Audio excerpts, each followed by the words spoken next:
Seperti prediksi saya, Dr. Tifa ini sepertinya merapat ke Solo, sedangkan Roy Suryo ini merangkak ke tahanan dan penjara. Apakah kalian sudah tahu? Mari kita bahas dan apa yang ada di baliknya.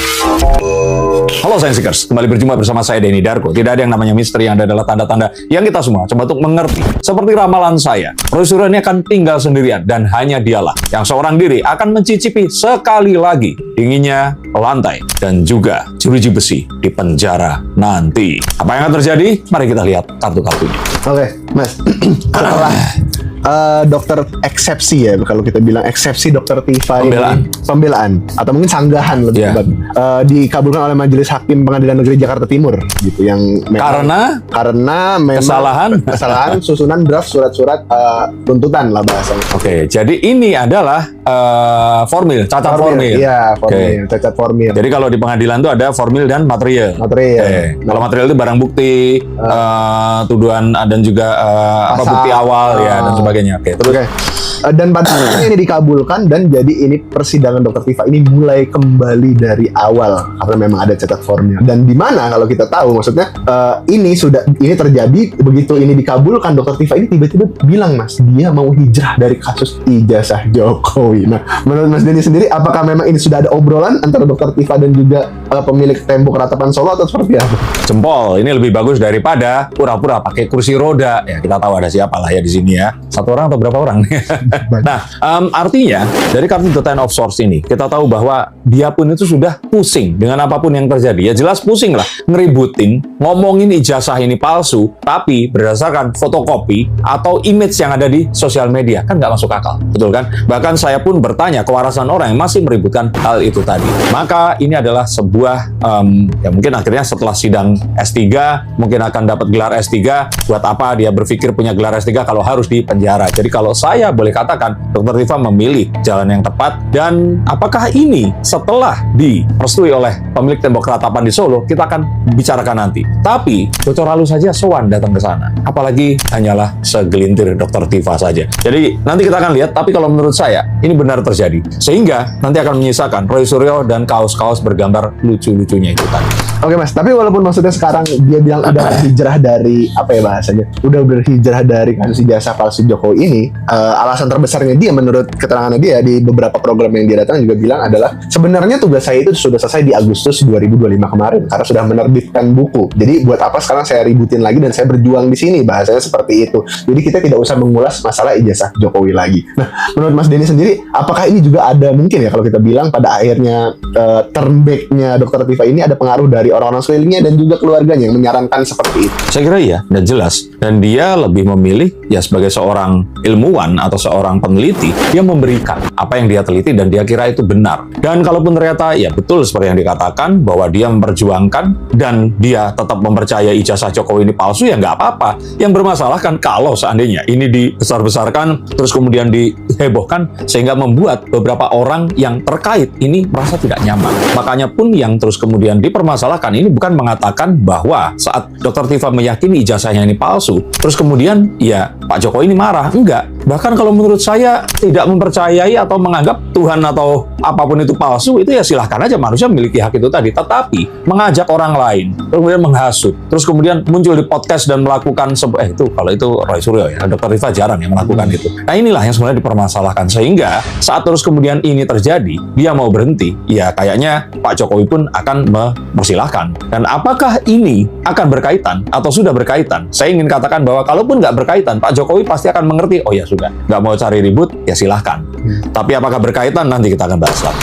Nah, Mas, ini gimana maksudnya kondisi Roy Suryo itu sendiri di saat Dr. Tifa ya? Maksudnya kan tadi tersinya cuma Roy dan Tifa. Nah, sekarang Dr. Tifa juga udah nggak sejalan sama dia. Apakah sudah mulai ketakutan sendirian atau seperti apa? Atau dia gimana menurut? Menurut saya sih Roy Suryo ini apa ya? Dia tuh merasa dirinya ini memang memiliki kekuatan untuk bisa mengatur apapun yang dia kendalikan ini tadi. Yang mana kita tahu saat kemarin pun akhirnya dijemput terus kemudian diperiksa di kejaksaan ya waktu itu. Tito. Yang mana? Di kejaksaan ya Roy Suryo. yang wajahnya pucat pasi. Oh iya. Ditanya, Mas Roy, gimana Mas Roy? Nah. Itu kan dia kan atau di kepolisian ya? Enggak, Dia, di Polda Metro. Polda Metro. Dia kan pucat pasi. Bahkan juga sempat sakit kan?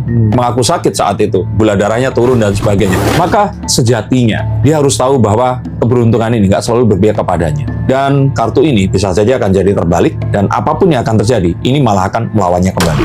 Oke. Nah, di sini kan juga berbeda dengan Dokter Tifa. Roy Suryo ini kan sebenarnya kemarin itu di tanggal 7 ya kalau nggak salah itu di tanggal 6 Kamis.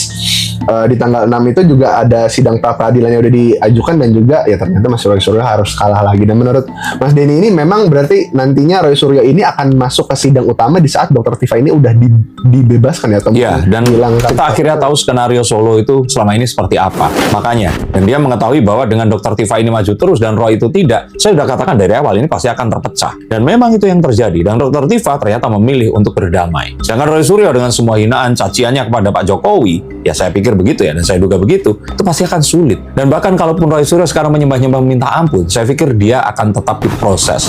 Maka persidangan ini akan menjadi hiburan kita di akhir tahun nanti, di mana upaya pra-peradilan yang tak kunjung bisa terjadi. Ini hanyalah akan menjadi pembuka episode-episode yang akan menunjukkan kekalahan Roy Suryo dan para penasihat hukumnya sebentar lagi. Oke, Mas. Tapi kalau kita bilang lagi ya, maksudnya Roy Suryo ini kan juga sebenarnya berusaha untuk apa ya bahasanya, escape dari masalah jasa palsu Jokowi ini dengan mencontoh atau mungkin melihat dan mengadaptasi Dokter Tifa ini persidangan kemarin itu seperti apa. Tapi ternyata tanpa diduga-duga eksepsinya justru diterima. Disinilah letak dari sesuatu yang nggak bisa ditiru oleh Roy Suryo dan pembuktian bahwa sepertinya tangan-tangan Solo ini ada di sana. Saat ya itu tadi cacat formil yang sebenarnya ini kan sesuatu yang jarang sekali terjadi. Bisa saja dugaannya di sebuah negara yang bernama Konoho itu memang sengaja dibuat keliru agar prosesnya tidak bisa dilanjutkan sehingga saat mau dimulai dari awal dipersilahkan sekali lagi untuk mau gimana lanjut apa mboten. Nah kalau enggak ya sudah dipersilahkan monggo itu pintu keluar, silahkan dia tetap bisa menang, dia tetap bisa mengatakan saya tetap nggak percaya ijazah Pak Jokowi, tapi ya sudah itu sudah bukan kewajiban saya lagi karena sekarang saya ingin membuat apa tadi dia katakan vaksin atau apa nama pandemi. Ya, pandemi. Dia ingin mengatakan bahwa pandemi ini adalah agenda elit global yang mungkin penelitiannya bisa bersama dengan Pak Jenderal Dharma Pongrekun atau apapun itu tadi. Tapi kan dia, lihat, kayak Pak Dharma gini kan nggak ganggu-ganggu siapapun gitu loh. Happy, tetap seperti Dokter Tifa. Nanti akan seperti itu. Dan kembali lagi, kita akan tahu bahwa percuma, Bu. Kalau ternyata ya gelar doktor Anda itu dibawa masuk ke penjara. Oke. Nah, Mas, kalau kita mulai masuk ini udah mulai belakang-belakang. Kita masuk, pastikan nantinya ujung-ujungnya ya kayak seperti skenarionya siapa satu lagi? Roy Tifa sama Rismon. Nah nanti kan Rismon kemarin sempat pas damai dituduh-tuduh ada perjanjian lah, ada mungkin ketemu dulu sama ya pemilik Demokrat Taman Solo Pak Jokowi. Nah ini mungkin Dokter Tifa akan digitukan lagi juga nggak? Atau memang sebenarnya ada pertemuan antara Dokter Tifa dan Pak Jokowi ini? Saya pikir tetap pakai perantara ya, nggak akan mungkin bisa ketemu langsung karena mengingat bahwa beliau pun masih menjalani sidang dan juga kalau ketemu itu pasti akan ketahuan. Pak Jokowi kan nggak akan bisa keluar pakai masker terus bisa menyelinap, sedangkan Dokter Tifa nggak mungkin juga dikirim masuk ke Solo atau apapun itu tadi. Maka saya ingin katakan bahwa itu menjadi tidak penting. Tapi yang pasti di sini kita tahu bahwa Dokter Tifa akhirnya merapat dan menyelesaikan ini tidak dengan menginjak lantai penjara. Dan ini sesuatu yang akan memastikan bahwa Roy Suryo ini sendirian akan melenggang ke balik jeruji besi itu tadi. Oke, terakhir Mas. Nah, dari kasus ijazah palsu Jokowi ini berarti maksudnya pada akhirnya Roy Suryo ini akan, maksudnya Tifa kan akan dibebaskan dulu, tapi maksudnya Mas Roy Suryo ini menurut Mas Denny kan dia juga belum mulai persidangan awalnya, dan di persidangan awal pasti kan akan ada tawaran untuk berdamai. Kira-kira jawabannya apa Mas? Apakah memang ternyata di detik-detik akhir dia berubah pikiran atau gimana? Jadi saya katakan, meminta damai pun saya pikir nggak akan menyelamatkan Roy Suryo. Pak Jokowi ini sebenarnya sudah sangat ya, mungkin kalau dilihat wajahnya nggak kelihatan, tapi saya pikir Mas Roy ini akan merasakan sekali lagi status yang pernah dijalaninya, malam-malam dingin dan sepi yang pernah dinikmatinya, dan ini semua pasti akan terjadi. Meskipun maaf akan diucap, tapi apakah ini akan terjadi di tahun ini atau tidak? Nanti kita tunggu tanggal mainnya. Tapi ini adalah sebuah pengingat bahwa sejatinya kepercayaan kita itu adalah hak kita. Tapi saat melakukan apapun dan mempromosikannya ini mengganggu orang lain, maka kita tidak akan bisa apa-apa saat orang lain melaporkan dan memperkarakan kita. Maka hati-hatilah menjaga lisan, ucapan, ketikan kalian di sosial media, karena sekali kalian mengupload hal itu tadi, dia akan di sana selama-lamanya. Terima kasih, sampai jumpa dan salam.